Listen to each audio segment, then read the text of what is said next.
Hey guys, so today I'm going to talk about how to bag up a session for mixing, how to export it and get it all zipped up and good to go so that your mixer has complete access to all the stuff that you need them to have access to, etc., etc., etc. And I'm going to bonk my mic with my chair, which is cool. So let's get into it. I'm going to try to do it as quickly as possible with as little bullshit as I can, which I'm already failing at. So here's my session. This is my band because I can't show you anything else. And it's a typical tracking session. It's not done yet. We're still working on it. We're still tracking. So, but you know, it looks like a typical tracking session, but with the exception of like one little volume automation here because I printed a version of it for everybody to listen to. Because we did some new stuff on the vocals. But anyway, so, excuse me. In Reaper, which is what I use, obviously, to render a track or to do multi-tracks, it's as simple as going over to File, Render, getting this screen, and instead of Master Mix up here, you want to click on this and go to Selected Tracks or Stems and click on that. Okay? And then you want to keep this at Entire Project. This is just the default page when you hit Render, what comes up with, you know, a couple of things that aren't. Like I have this populated already just because it's where I usually send stuff to. But you want to have a folder on your desktop with the name of the song. This song is called Circle the Drain. So I would have a folder called Circle the Drain Multis or what have you. And do that with the directory. So go to Browse. And if you're on PC, I'm on PC. So go to Browse, find that directory, and that's where everything is going to dump into. So next is to go to Wildcards, Project Information, Track. Okay? And when you have $track, what that means is that that's like code to tell the DAW that when it dumps everything out, it's going to dump everything by its specific name. So when it bounces these files, this is going to be called kick spike, snare spike, tom 1 spike, tom 2 spike, etc.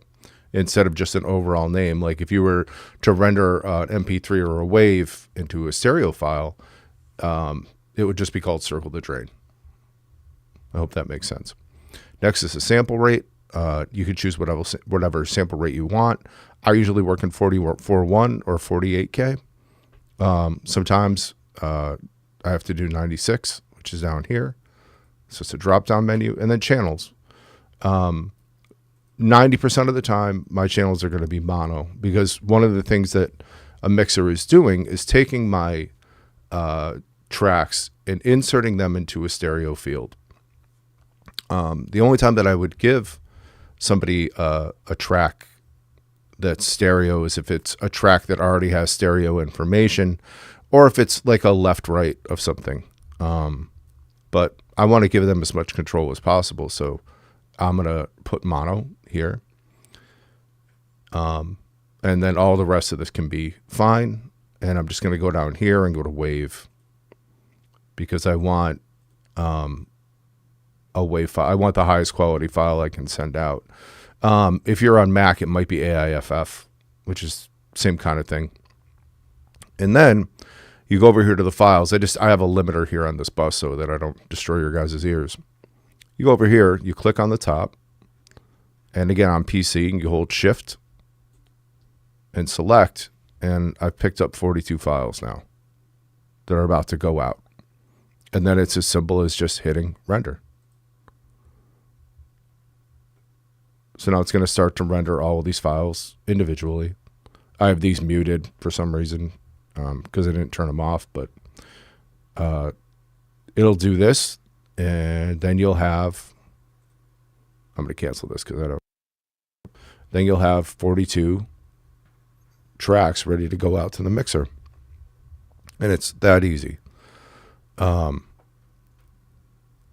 some exceptions to stuff, and I'll get into that right now. First of all, I don't have this labeled properly. I have this labeled for me because I'm going to be the one that's mixing it probably. So a lot of the stuff I did when I mixed this, I did like a quick balance of this so that everyone could track over it. But there's a lot of stuff in here that I'm going to be changing. But this is all information. Right now I have it written out as information for me. So I can see right here that like this bass is a MIDI bass. And then this bass is an audio wave. And this is the tracked bass that we did. This is the actual bass guitar. So I don't have to write that out for myself because I know that it's what it is because I can look at it and I tracked it, so I get it. Same up here with kick and kick. I have two kicks.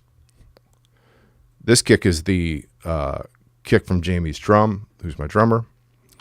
And then this kick is a trigger. Whatever kick I put on for the tracking session to, just kind of supplement. But if I was going to send this out, I would want this as kick. So I want everything labeled properly for the mixer. If you have a lot of tracks, it's nice to sometimes do something like this where you can just do D underscore kick. And then this would be D underscore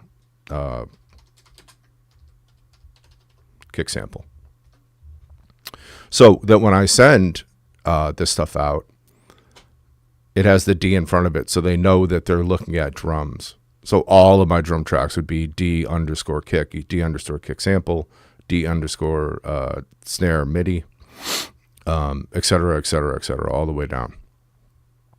To render MIDI, by the way, you go to File, Render,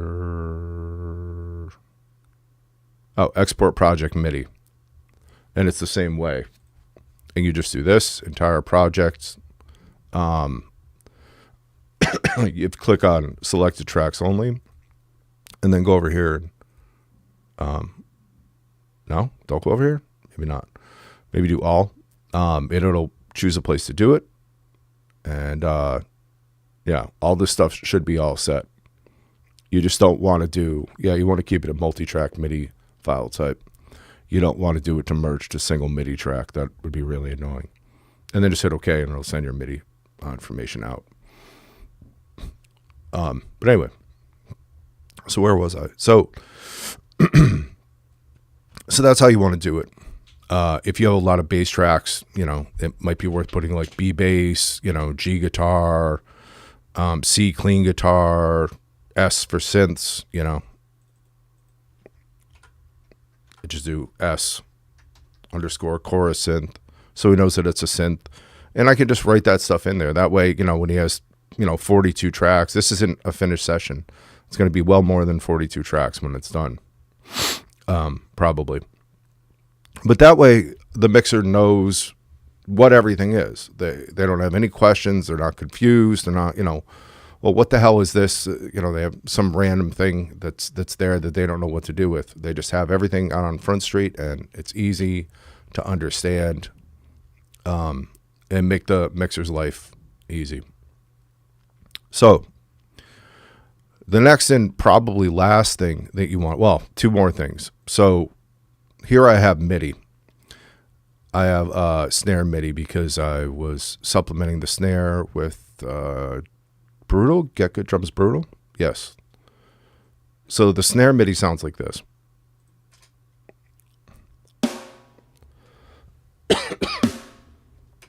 So if I know the mixer and I know that they have Get Good Drums Brutal, and let's say I love the way this sounds, which I don't love the way it sounds right now in the session. It's EQ and all this stuff, but say I love it. Say it's my favorite snare tone ever, and I want to use this as the snare trigger or whatever. What I want to do is print this in the session. So I got to render freeze tracks down here. Just right click on the track. Excuse me. Render freeze tracks in either mono or stereo. For a snare, it's not really that big of a deal. But if I wanted to use, the room that's in the snare mic that I'm, the snare sample I'm using, we just go to stereo. So render track to stereo. And this is clipping all over the place because it's the wrong amplitude. Here, I'll show you how to fix that while we're at it. So cancel, no. So in the plugin itself, not on the fader. Not on the fader. Over here. On the plugin itself, there'll be the master volume, and this is too loud. So let's turn it down by, I don't know, 2 dB. Can I set the value? No. Say 2.1 dB. So then I turn that down on the actual plugin now, not on the track. So now when I render, it'll be correct. It's not going to clip. So I'm going to let the computer do its thing.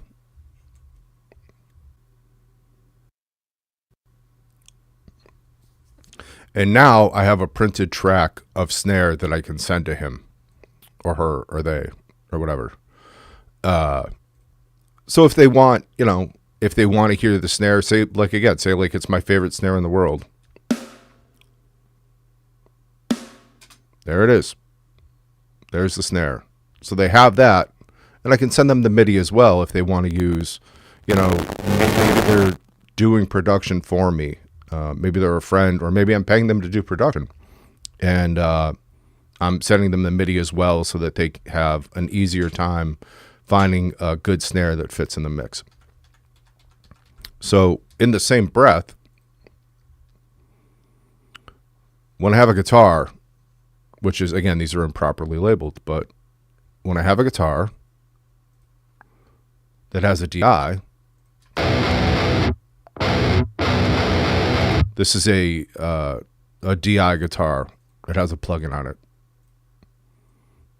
and an EQ on it. Again, real minimal stuff for tracking.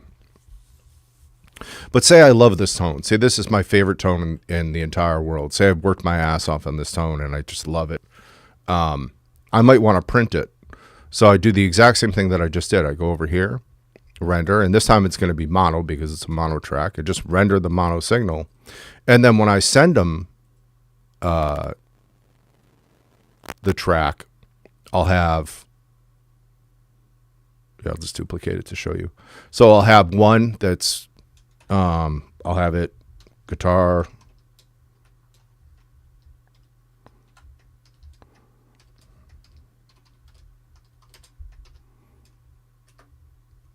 and then this one will be guitar, guitar underscore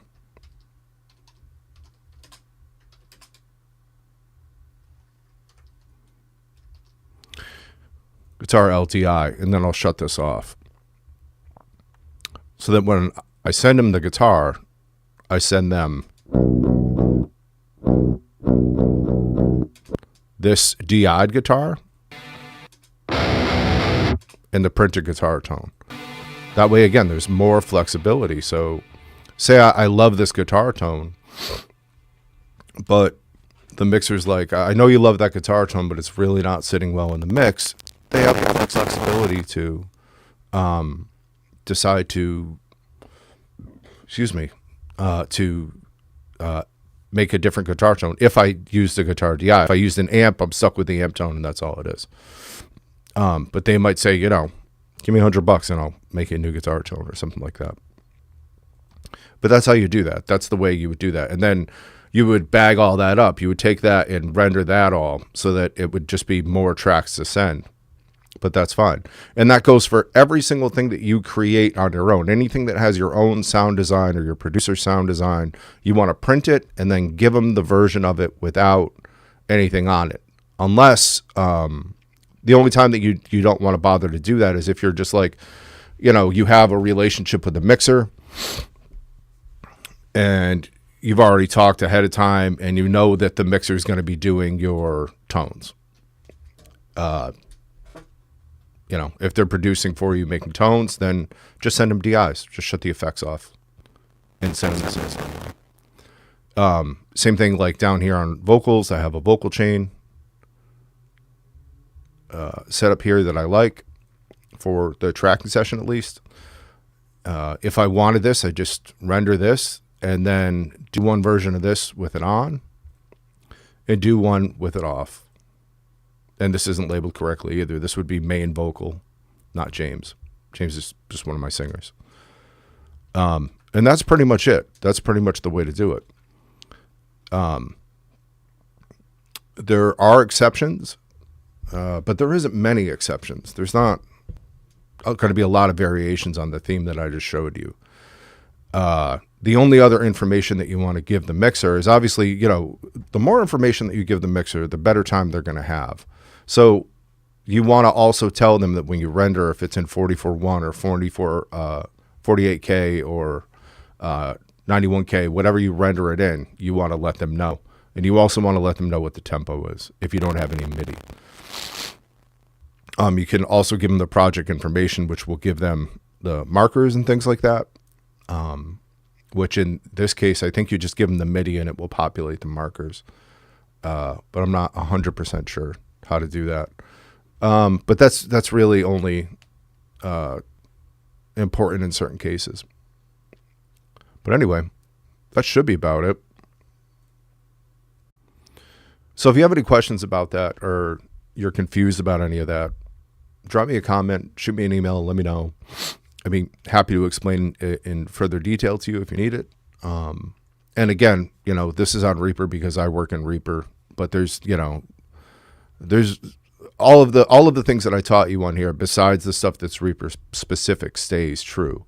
So if you're in Logic or whatever, go watch a video on how to export in Logic, how to export stems, and then do so the way that I showed you on this video, with printed tones and DI tones and whatever the case may be. And it should work out. And again, for all your mixing and mastering needs, hit me up from outoffacestudios.com. Shoot me an email, whatever the case may be. I'd love to work with you. I'd love to hear about your project. All right. See you guys soon. Talk to you next time.